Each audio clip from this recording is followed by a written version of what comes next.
మీ మనసు మంచితనం వైపు మళ్ళుతుందేమోనని నా ఆశ.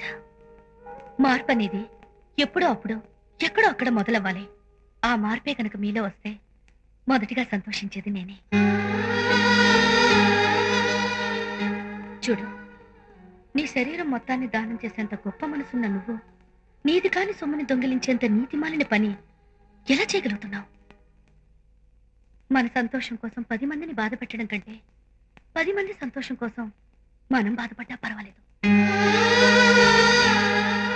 ఈ రోజు నుంచి మీరు ఓ పుస్తకం తీసుకుని రోజు మీ జీవితంలో జరిగేవన్నీ అందులో రాసుకోండి.